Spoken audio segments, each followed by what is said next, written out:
जय श्री कृष्णा, राधे राधे। कैसे हैं आप सब? आई होप आप लोग बहुत अच्छे होंगे और आप सभी का वेलकम है मेरे न्यू ब्लॉग में।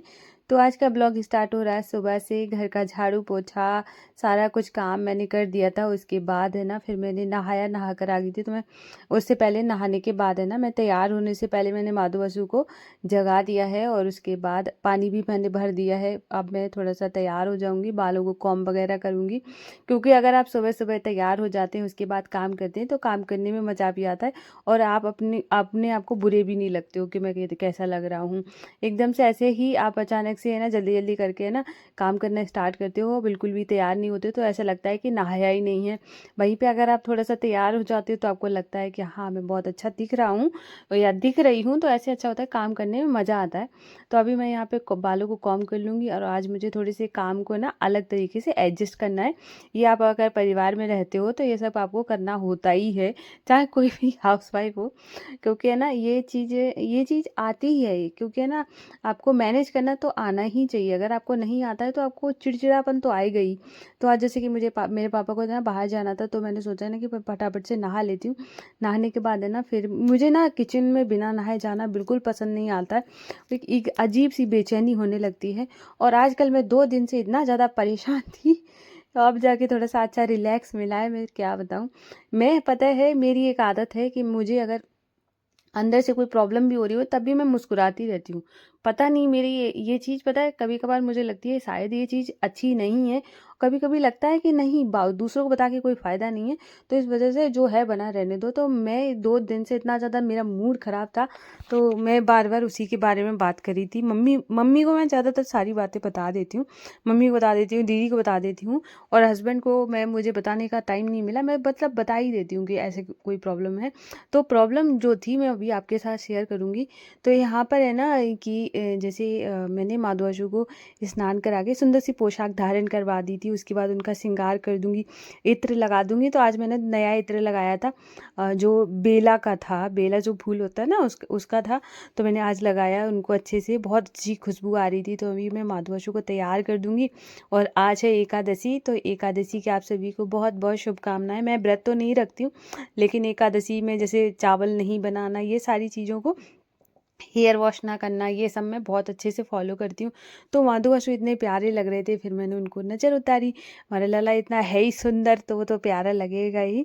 तो यहाँ पर है ना पापा के कपड़े थे, तो मैंने कहा चलो जल्दी से प्रेस कर देती हूँ, क्योंकि कल बिल्कुल भी टाइम नहीं मिला। इतने ज़्यादा कपड़ा रखे हैं प्रेस करने के लिए, लेकिन बिल्कुल टाइम ना मिलने की वजह से ना अभी बीच में ही मुझे प्रेस करनी पड़ गई। नहीं, वैसे मैंने सोचा था कि चलो कि बाद में कर दूंगी, लेकिन फिर वो है ना उनको बाहर जाना था, तो मैंने सोचा दूसरे कपड़े पहन के जाना था, मतलब जो थोड़े से ठीक ठाक वाले। तो मैंने सोचा इसको प्रेस कर देती हूँ, तो मैंने यहाँ पे प्रेस कर दूंगी।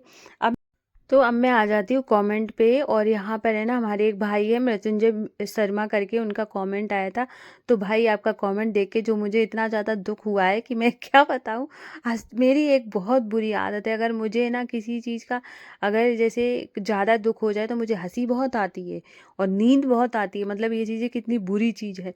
मतलब हंसी का मतलब ऐसे नहीं आएगी, मतलब मैं ऊपर से ऐसे ना मेरा अलग तरीके का बिहेवियर हो जाता है, तो जो कि मेरे लिए बहुत, मुझे कभी कभी लगता है ये बेकार है। तो मैं आपको एक चीज़ बताती हूँ, अगर आपने एक तो आपने इतना बुरा कमेंट किया है, और है ना आप मेरे कमेंट बॉक्स में जाके सॉरी ज़रूर लिख देना। मुझे बहुत तेज़ गुस्सा आया, क्योंकि है ना देखो, मैं आपको भाई मानती हूँ, आप मुझे बहन मानते हो, तो इतना तो मेरा कहना मान ही लेना। आज के बाद है ना कभी कभी भी यहाँ पे कोई भी अगर देख रहा है, किसी को भी लगता है कि मेरी लाइफ बहुत बेकार है, मुझे अपनी लाइफ को ख़त्म कर लेना चाहिए, और आपने ऐसा कमेंट किया कि आप मेरी अच्छी मौत की दुआ करना, मैं बताओ मैं ऐसी लगती हूँ कि मैं आपकी मौत की दुआ करूँ? देखो मुझे ना बिल्कुल भी ये चीज़ें बिल्कुल समझ नहीं आती हैं कि, और मैं यहाँ पे आपको गुस्सा करके ही डांट रही हूँ, क्योंकि कोई भी इंसान है अगर ज़िंदगी से परेशान हो गया है, अपनी चीज़ों को लेके परेशान हो गया है, तो देखो अगर आदमी के हाथ पैर सही सलामत हैं और आप अपनी किसी भी चीज़ को लेके परेशान हो, और ऐसा कोई भी चीज़ नहीं है जिसका सल्यूशन नहीं हो। हर हर बीमारी का सल्यूशन है, हर चीज़ का सल्यूशन है। कुछ चीज़ें होती हैं जो प्राकृतिक चीज़ें होती हैं, जिन पे हमारा बस नहीं चलता, उनको छोड़ के बाकी हर चीज़ हमारे हाथ में है, हर चीज़ हमारे कंट्रोल में है। ठीक है, अगर आपको लगता है कि कभी कभार क्या होता है कि हम कि उस दिशा में काम कर रहे होते हैं जहाँ से मतलब हमें कुछ भी चीज़ आने की उम्मीद नहीं होती, और लेकिन हमारा दिमाग कहता है नहीं नहीं हमें यहीं जाना चाहिए, हमें यहीं जाना चाहिए, हमें यहीं से सब कुछ मिलेगा। लेकिन नहीं हो सकता है आपको अपनी दिशा बदलने की ज़रूरत है, हो सकता है आपकी दिशा बदलने से आपकी दशा और दिन सारे बदल जाएँ, है ना? तो आप इतना परेशान होने की ज़रूरत नहीं है, भगवान में ध्यान लगाओ, है ना? जब आप भगवान से ध्यान लगाते हो, दुनिया में क्या है, देखो आप अकेले आए हो, अकेले चले जाओगे। लेकिन कम से कम ऐसा इंसान होना चाहिए कि 4 लोग आपको याद करेंगे कि हाँ, इंसान था, है ना? मरना कोई सॉल्यूशन नहीं होता है, ये कितनी बुरी बात है, ये तो कायरता की निशानी है कि अगर आप है ना, आपकी अपनी परेशानियों से परेशान हो गए हो, तो आप कुछ कर लो, तो उस दिन आप पीछे छूट जाए, ऐसा कुछ नहीं होता है। कितने आसपास में आपके लोग होते हैं, आपसे जुड़े होते हैं, उनको कितना दुख होता है। तो इसलिए ना अपने आप को ऐसा कभी भी ना सोचो। आप जिस चीज़ के लिए भी परेशान हो, आपने वहाँ पे मेंशन तो किया नहीं है कि किस चीज़ के लिए परेशान, जो भी चीज़ आपकी लाइफ में कोई भी दिक्कत चल रही है, तो आप अपनी दिक्कत को दूर करने के लिए ना जितना हो सके ना उतना प्रयास करो। आपका ऐसा तो कुछ हो ही नहीं सकता कि ऐसी कोई दिक्कत हो जो आपके हाथ में नहीं है। अगर जो चीज़ है नहीं तो उसको छोड़ दो, उसको जाने दो। जो चीज़ आपके हाथ में नहीं है, अगर आपको ऐसे लगता है कि ये चीज़ मेरे हाथ कंट्रोल से चली गई है, तो फिर उसको जाने दो, अपनी लाइफ को एंजॉय करो। जीवन एक बार मिलता है, इसलिए अपने आप को जी भर के जियो। और आज के बाद है ना, कभी भी ऐसे थॉट्स मत लाओ कि आपको ऐसा कुछ कर लेना चाहिए, और नहीं, ऐसा कुछ नहीं होता है। और सबकी लाइफ में आपको कोई भी अगर सिंगल आदमी आके ये कह दे कि मेरी लाइफ में कभी कोई परेशानी नहीं रही है या नहीं रहेगी, हम जब भी दुनिया में आते हैं हमारे साथ सुख दुख तो आता ही है। ऐसा तो कभी हो ही नहीं सकता। अगर कोई भी सपोज करो कोई आपकी दुख पे हंसता है और उसको लगता है कि बस सामने वाले के ऊपर दुख आया है, मेरे ऊपर आएगा नहीं, नहीं, हर किसी के हिस्से में आता है। कभी किसी के पास पहले आ जाता है, किसी के पास बाद में आता है। इसलिए ना कभी भी इस चीज़ को लेके परेशान मत हो कि मैं बहुत ज़्यादा परेशान हूँ।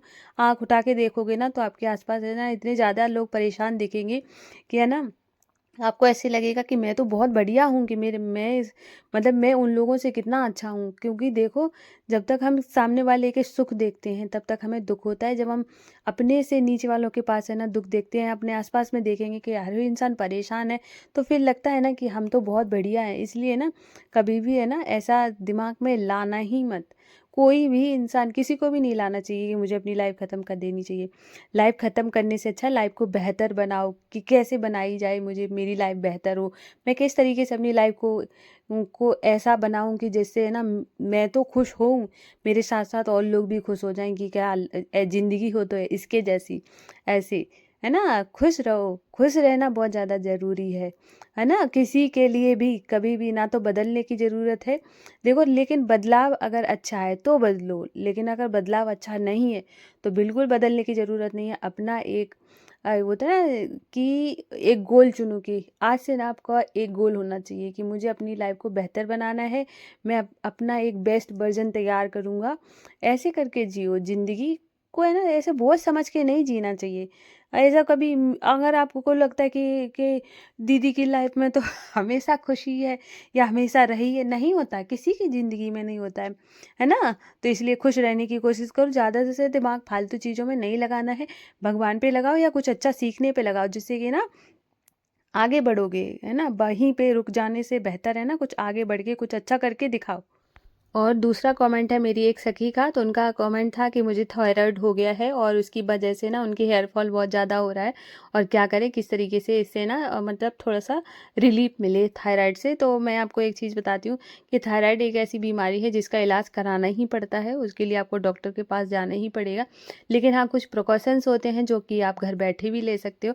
जैसे आपको अपने खाने पीने बहुत ज़्यादा ध्यान देने की ज़रूरत है। जब आप सुबह में उठें तो खाली पेट गुनगुना पानी उसमें शहद डालकर पिएं।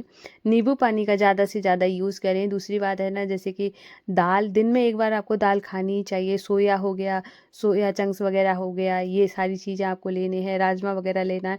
जितना हो सके उतना हेल्दी डाइट लो, और आपको खाली पेट नहीं रहना है ज़्यादा देर तक, आपको खाली पेट रहने की ज़रूरत नहीं है। छोटे छोटे पोर्शन में खाना लो। कभी क्या क्या होता है थायराइड में, किसी किसी का वेट बहुत ज़्यादा बढ़ता है, वेट बढ़ जाता है किसी किसी के ना, और थोड़ा सा चिड़चिड़ापन और आलस आना, है ना, और जैसे बहुत सारी चीज़ें हो जाती हैं, तो बाल झड़ना, ये सारी चीज़ें हो जाती हैं। जब हम छोटे छोटे पोर्शन में कई बार खाना लेते हैं तो हमारा जो पेट है ना वो अच्छे से डाइजेस्ट करता है। और आपको मैं एक चीज़ बताती हूँ, जब भी आप खाना खाएं 2 मील में, मतलब 2-3 मील का मैं बताऊँगी। सुबह में आपने ब्रेकफास्ट किया है, उसके बस आधे घंटे के बाद आप ग्रीन टी ले लीजिए। फिर उसके बाद है ना, फिर दोपहर का खाना खाया उसके बाद ग्रीन टी ले लो। रात को खाना खाने से, रात का मतलब ये है कि आपको है ना 7 बजे तक खाना मतलब फिनिश कर देना है। उसके बाद आप रात में ना एक ग्रीन टी ले लो। ऐसे करके आपने 3 बार ग्रीन टी लेना है। आपका देखना वेट मेंटेन होना शुरू हो जाएगा। थोड़ा वॉक करो, है ना, थोड़ी सा मेडिटेशन करो, ऐसे करके नींबू पानी पियो ऐसे। और ब्लैक कॉफ़ी वगैरह, ब्लैक कॉफ़ी क्या होता है कि आपके बॉडी को है ना थोड़ा सा एनर्जी देती है। चीनी वगैरह नहीं डालनी है, सिर्फ ऐसे ब्लैक कॉफ़ी बनाना है। उसमें आप चाहें तो नींबू निचोड़ के पी सकते हो। जितना ज़्यादा हो सके उतना अपनी हेल्थ का ध्यान रखो, अच्छा अच्छा खाओ, नींद प्रॉपर लो। और अब बाल झड़ रहे हैं, बाल के लिए मैं आपको बता देती हूँ। अगर आप मेहंदी यूज़ करते हैं तो आप है ना उसमें मेथी दाना सोख करके दूसरे दिन है ना उसमें मेथी दाना को पीस के मेहंदी पे डाल के और उसके बाद अप्लाई करो। नहीं अगर कर सकते हो तो ऐसे ही सिर्फ है ना, आपको क्या करना है, मेथी को रात में सोख करना है, सुबह में उसको ग्राइंड करना है, थोड़ा सा दही ऐड करना है, उसके बाद आपको बालों में मास्क की तरह लगा लेना है। ऐसे आपको वीक में 2 बार कर लेना अभी फ़िलहाल, है ना, या फिर एक ही बार करो, ठंडी है थोड़ी सी। और उसके बाद है ना आपका बहुत हद तक सही हो जाएगा। और दूसरी बात है ना, जब तक आपके बाल झड़ रहे हैं ना तब तक सीरम वगैरह यूज़ करो, लिवॉन का आता है और भी कई सारे आते हैं। तो थोड़ा सा बाल है ना उलझेंगे नहीं ना, तो आपके कम टूटेंगे। और ऐसा नहीं है सिर्फ सुबह कॉम कर लिया बस पूरे दिन, ऐसे कॉम किया ही नहीं। आप जितने ज़्यादा बार कॉम करोगे ना उतना ज़्यादा ब्लड सर्कुलेशन बढ़ेगा और आपके बाल झड़ना क्यों सुलझे रहेंगे तो आपके बाल भी नहीं टूटेंगे। तो ऐसे करके ज़रूर देखिएगा, आपको बहुत ज़्यादा रिलीफ मिलेगा। तो नेक्स्ट कमेंट है मेरी एक और सखी जी का। उनका कमेंट आया था कि दीदी मैं शालिग्राम जी को और ठाकुर जी को एक साथ नहला देती हूँ, क्या मैं सही करती हूँ? तो हाँ, इसमें कोई दिक्कत की बात नहीं है। शालिग्राम और ठाकुर जी मतलब एक ही बात है, तो उनको एक साथ नहलाने से कुछ नहीं है। राधा रानी को अलग से स्नान कराया जाता है, तो इस वजह से आप शालिग्राम और ठाकुर जी को एक साथ नहला कर मतलब स्नान करा सकती हो। दूसरा बात उनका कमेंट था, क्या हम अपने बेडरूम में सुला सकते हैं लड्डू गोपाल जी को? हाँ बिल्कुल, जैसे क्या है ना, अब मैं आपको बताती हूँ, जब मेरे हस्बैंड घर से बाहर रहते हैं तो माधवाशु मेरे रूम में ही सोते हैं गर्मियों में, और जब वो आ जाते हैं तो वो पूजा वाले रूम में सोते हैं माधवाशु। तो ऐसे अगर आप अकेले हो या कोई बात है तो आप उनको अपने रूम में आराम से सुला सकते हो क्यों।